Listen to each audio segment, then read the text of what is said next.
टूटल बा दिल अब तो दर्द ना सहाता।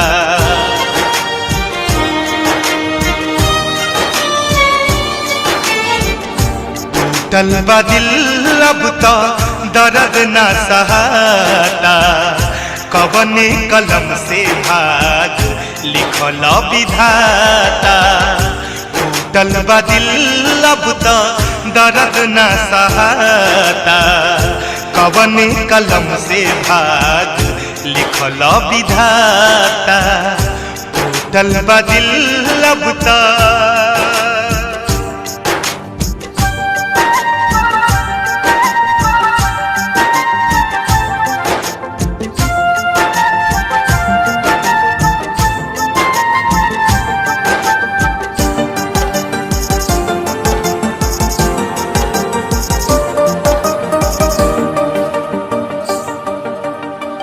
कुछ नहीं खे पाता खाता भइल बा का हमसे।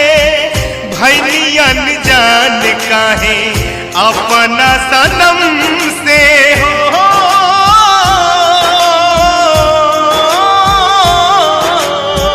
कुछ नहीं खे पाता खाता भइल बा का हमसे।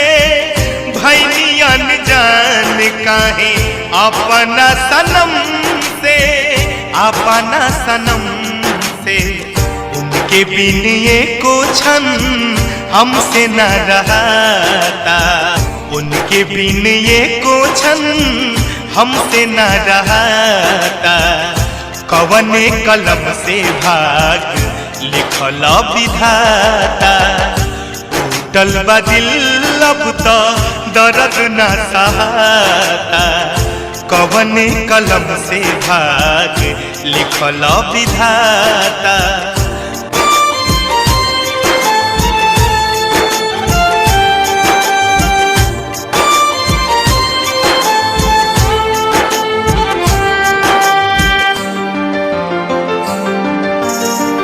उनके सजावनी सावरनी यही हाथ हो। आज दुख पड़ला पर उहे नहीं साथ हो।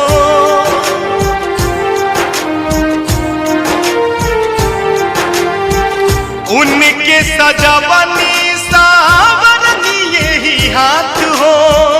आज दुख पड़ला पर उहे नहीं साथ हो। उहे नहीं साथ हो। दोस्त दी के कर कुछ कहलो न जाता। दोस्ती के कर कुछ कहलो न जाता। कवना कलम से भाग लिखल विधाता। टूटल बा दिल अब तो